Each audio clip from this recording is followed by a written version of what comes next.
የአሜሪካ ጠቅላይ ፍርድ ቤት ትራምፕ ስደተኞችን ወደ ሶስተኛ ሀገር እንዲያባረሩ ፈቀደ። የግል ትምህርት ቤቶች የክፍያ ዋጋ ጭማሪ በየእርከኑ ከ40 እስከ 65% አዲስ በተዘጋጀው ደንብ መሰረት መወሰኑ ተገለጸ። ቆየት ያሉ የመንግስትና የግል ጋዜጦችን በዲጂታል መልክ ለማቅረብ ስራዎች ስለመጀመራቸው የብሔራዊ ቤተ መንግስትና ቤተ መጻሕፍት አገልግሎት ተናገረ።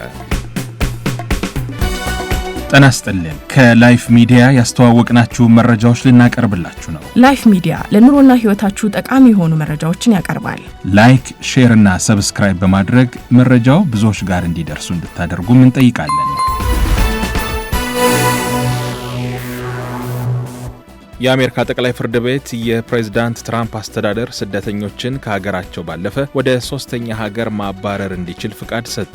በዚህም የታችኛው ፍርድ ቤት የትራምፕ አስተዳደር ስደተኞች ወደ ሶስተኛ ሀገር ሲባረሩ የሚገጥማቸውን ችግር እንዲያስረዱ ትርጉም ያለው እድል እንዲሰጥ የወሰነውን ውሳኔ ከፍተኛ ፍርድ ቤቱ 6-3 በሆነ ድምፅ መሻሩን የተገለጸው። 3 ለዘብተኛ የፍርድ ቤቱ ዳኞች ህገወጥነትን የሚያበረታታ ነው ያሉትን ብይን ተቃውመዋል። ጉዳዩ ባለፈው ግንቦት የማይናማር ደቡብ አፍሪካ፣ ኩባ፣ ሜክሲኮ፣ ላኦስ እና ቪየትናም 8 ስደተኞችን ወደ ደቡብ ሱዳን የሚወስድ አውሮፕላን ውስጥ እንዲሳፈሩ መደረጉን ተከትሎ የመጣ መሆኑን ቢቢሲ በዘገባው አመላክቷል። የቦስተን የአሜሪካ ፍርድ ቤት ዳኛ ብራያን መርፊ ባለፈው ሚያዝያ ስደተኞቹ በሶስተኛ ሀገር ማሰቃየት ወይም ግድያ ይፈጸምብናል ብለው ካመኑ ጉዳያቸውን እንዲያሰሙ እድል ሊሰጣቸው እንደሚገባ ውሳኔ ያሳልፈው እንደነበር ይታወሳል። ዳኛ ሶኒያ ሶትማየር፣ ኢሌና ኬጋን እና ኬትማጂ ብራውን ጃክሰን በአብላጫ ድምፅ የጸደቀውንና ያልተፈረመውን ውሳኔ ከባድ ጥሰት ሲሉ መተቸታቸውን ዘገባው አመላክቷል። የአሜሪካ የአገር ውስጥ ደህንነት መስሪያ ቤት ውሳኔውን ለአሜሪካ ሕዝቦች ደህንነትና ጥበቃ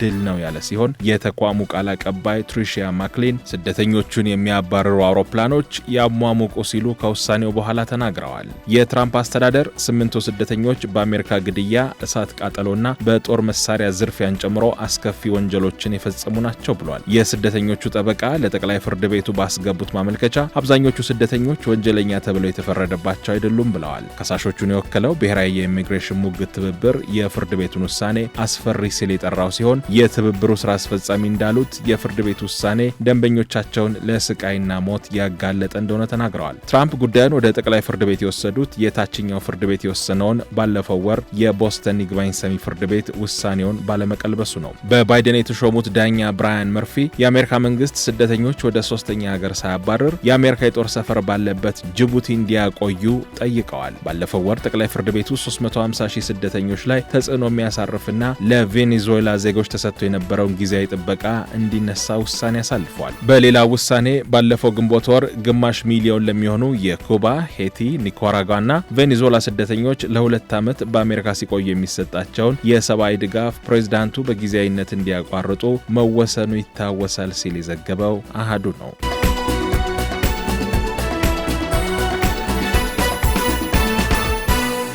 በአዲስ አበባ ከተማ አስተዳደር ስር የሚገኙ የግል ትምህርት ቤቶች የ2018 ዓ.ም የትምህርት ዘመን የክፍያ ጭማሪ የሚስተናገደው አዲስ በተዘጋጀው ደንብ መሰረት መሆኑን የአዲስ አበባ ትምህርትና ስልጠና ቁጥጥር ባለስልጣን ምክትል ስራ አስኪያጅ ተጋይቶ አባቡ ገልጸዋል። የግል ትምህርት ቤቶቹ ከዚህ በፊት አግባብነት የሌለውና ኢኮኖሚያዊ ምክንያትን ታሳቢ ያላደረገ ጭማሪ ሲያደርጉ መቆየታቸውን የባለስልጣኑ ምክትል ስራ አስኪያጅ ተጋይቶ አባቡ ተናግረዋል። ይህን ችግር ለመክታትና አሰራሩ ወጥነት እንዲኖረው ለማስቻልም ደንብ መዘጋጀቱን አንስተዋል። በደንቡ የግል ትምህርት ቤቶች የክፍያ ዋጋ ጭማሪ ጣሪያዎች በየእርከኑ ከ40% እስከ 65% መወሰኑን ገልጸው ይህም ትምህርት ቤቶቹ ከዚህ በላይ ጭማሪ እንዳያደርጉ የሚገድባቸው ነው ብለዋል። የሚደረገው ዋጋ ጭማሪም ለ3 ዓመታት ባለበት እንደሚቆይ ተናግረዋል። ትምህርት ቤቱና ወላጆች በጋራ በመምከር ከዜሮ እስከ ተቀመጠው ጣሪያ ባለው መካከል ምን ያህል ይጨመር ወይም ከነጭራሹ ጭማሪ አያስፈልግም የሚለውን ተስማምተው እንደሚወስኑም ጠቁመዋል።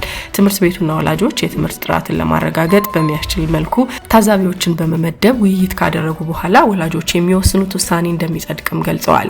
ወላጆች ትምህርት ቤቱ ስብሰባ ሲጠራ ጭማሪውን ለመወሰን በስብሰባው ላይ በመገኘት ሀሳብ መስጠት እንደሚኖርባቸውም ገልጸዋል። የመጨረሻው ውሳኔ የተወሰነበትን ክፍያ ለመክፈል አቅማቸው የማይፈቅድ ወላጆች ልጆቻቸውን ወደ መንግስት ትምህርት ቤት ማስገባት እንደሚችሉም ገልጸዋል። ለደንቡ መነሻ በርካታ ጥናቶች መደረጋቸውን ያነሱት ወይዘሮ ታጋይቶ አባቡ የዋጋ ግሽበቱን ለ9 ተከታታይ ዓመታት የተደረጉ የዋጋ ጭማሪዎችን አማካይ ውጤት ከተማ አቀፍ የሸማቾች ዋጋ ግሽበትን መረጃ በመውሰድና የገበያ ትንበያን መሰረት በማድረግ ሚዛናዊ አሰራር መተግበሩን ጠቁመዋል። የትምህርት ጥራትን ለማረጋገጥ ትምህርት ቤቶቹ በየ2 ዓመቱ እንደሚመዘኑ ተናግረው ከ1 እስከ 4ኛ ደረጃ በመስጠትና በእርከን በመክፈል የትምህርት ጥራቱን ለመጠበቅ በትኩረት እየተሰራ መሆኑንም ገልጸዋል።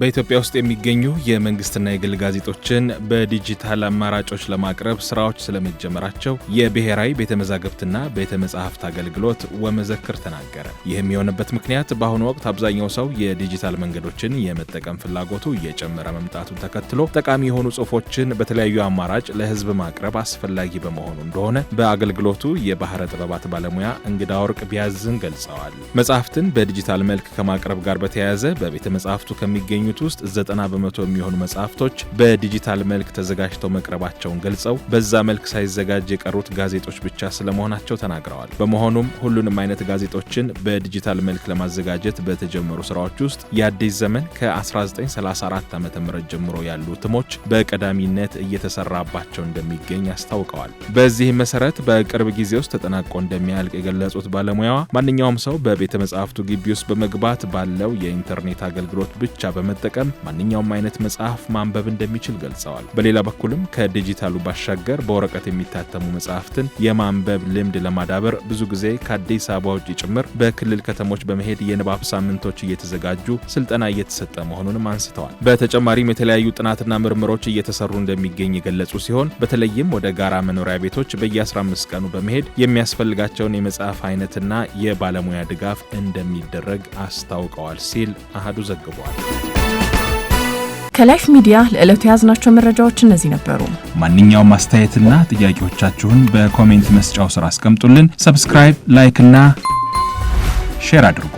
አብራችሁን ስለነበራችሁ እናመሰግናለን። በቀጣይ ቪዲዮ እስከምንገናኝ በያላችሁበት ሰላም ሁኑ።